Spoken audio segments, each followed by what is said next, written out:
everyone, welcome back to LARP 101. I have missed you all so terribly. Upon request, I am making a very special episode today, and I want to give you a warning about it to start with. Today we will be talking about character death in terms of the fictional settings of LARP. Naturally, we're going to be talking about causes of death as well as aspects of death, and therefore that may make some viewers uncomfortable.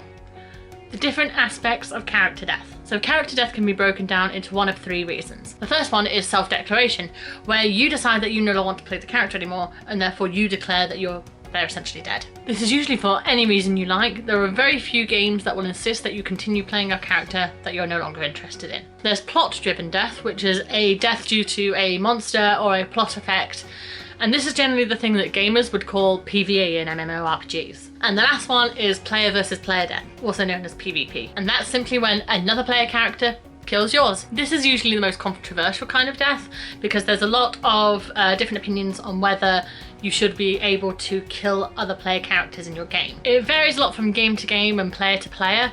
There are so many different opinions on this that I could probably do an entire video just on PvP itself. Now that I think of it, I might actually do that.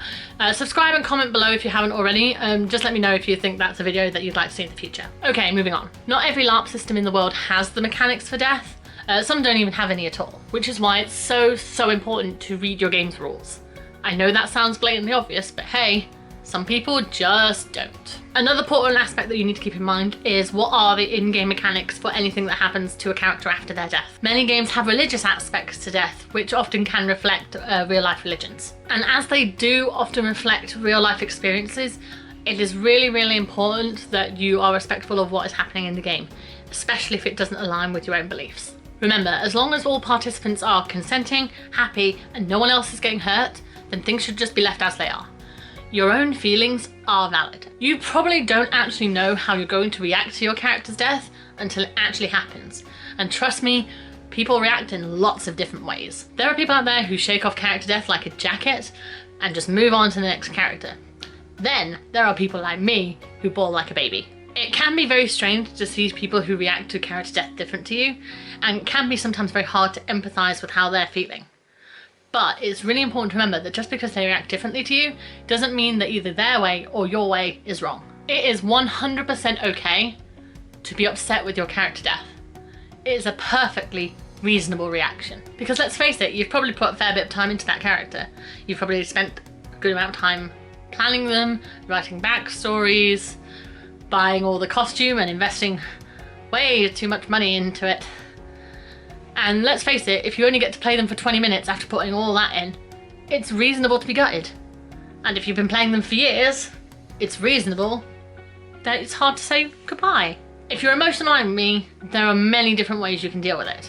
I personally like to treat it like a bad breakup. I go home, I cry, I binge on ice cream, I sob over some genre-appropriate films. And then I tell myself that I hated that character anyway and I never wanted to play them in the first place, and now I'm going to find a better one. A rebound character, if you will. Be warned, rebound characters can stick around for a lot longer than you expect them to and sometimes give you the best roleplay, but just be careful. You'll be surprised what you're getting yourself into. But even if that's not the way you feel like you want to cope, it's not appropriate to behave inappropriately. Even if you feel hard done by or that things weren't fair, and even if you're 100% right about that, having an outburst doesn't help. It's really seen as bad behaviour, and if you respond in an angry and overly emotional way, even if you are in the right, for some reason there's almost an automatic assumption that you are in the wrong. So if you are genuinely upset with your character's death and you want to discuss it properly, make sure you're calm, you've got your thoughts organised, and have a discussion with your refs, your GMs, or anyone else who is in charge of that part of your event. Please do remain calm. I know it's rough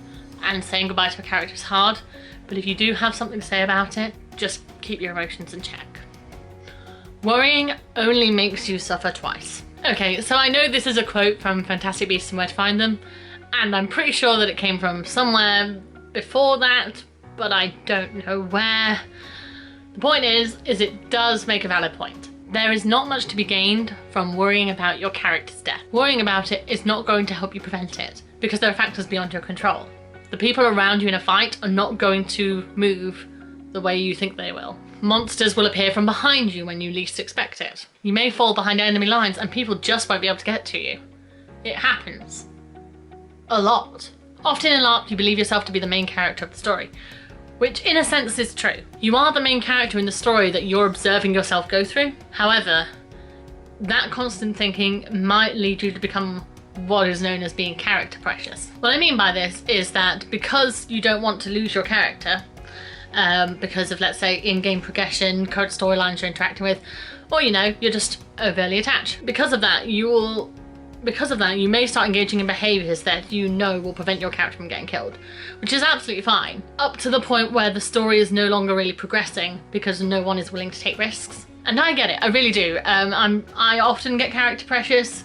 I love lots of my current characters. I'm trying to be better that way. But I've been playing some of them for several years. I spent a lot of money on kit and frankly, yeah, I get it. I don't want to lose them. But there is a chance that I will, and I have to come to terms with that.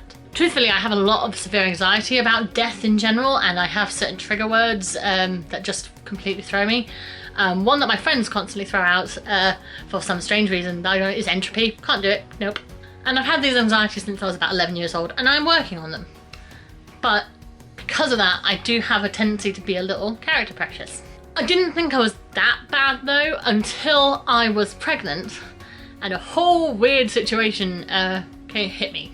I didn't get overly character precious about myself.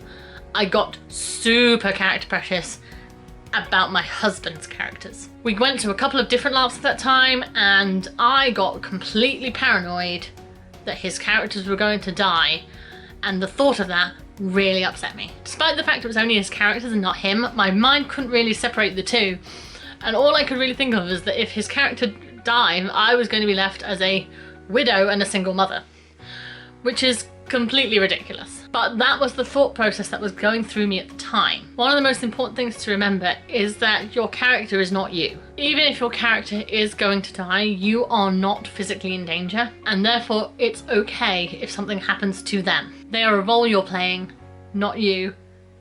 And despite the fact that that seems like really obvious, having that within your mindset is so important. The upsides to character death. It's important to remember that character death is not all just doom and gloom. Some of the best roleplay you will ever have will be the death of characters, including your own. And if it's really good and really well done, it will be some of the most memorable experiences you ever have. I once got murdered in a faction's camp, and my faction's military marched everyone off back to our own camp and completely forgot I was there, and were horribly embarrassed when the faction I had died in took me back to them as a corpse. I still find it funny remembering that bit where they just had to sort of hand me over, and the faction realised that they didn't even check to see if I was with them when they'd come back. Whoops.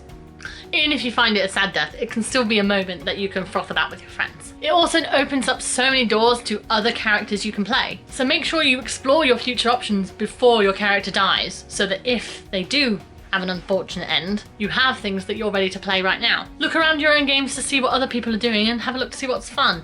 If you play a Mighty Warrior now, maybe you could be a bard or a mage or whatever. Anything you think is fun. Write a trial backstory for them. Peruse the many LARP sites full of kit and weapons, and try not to spend too much money on characters that you may actually never get to play. Build many Pinterest boards. It's my obsession. You've seen the link many times down in the box below, and I will keep pushing it because I am a sad human being who goes on Pinterest at every opportunity when I am completely and totally bored. I need lockdown to be over. Pinterest is full and I really need to get back to LARP now. Knowing that you have loads of really cool characters waiting in the wings will make a character's death for you so much easier, because you're just ready to get in there and get into something new. One character's death does not have to be the end of the world. LARP is a massive hobby. You could do this hobby for 100 years and still not play every LARP and every character you could be in that LARP. A character death is just a new opportunity, and you should take it. Thank you so much for watching. Don't forget to like, share and subscribe, and don't forget to hit the notification bell so you don't miss any upcoming videos. Take care of yourself, make sure you're staying safe and healthy, and I'll see you on a battlefield soon.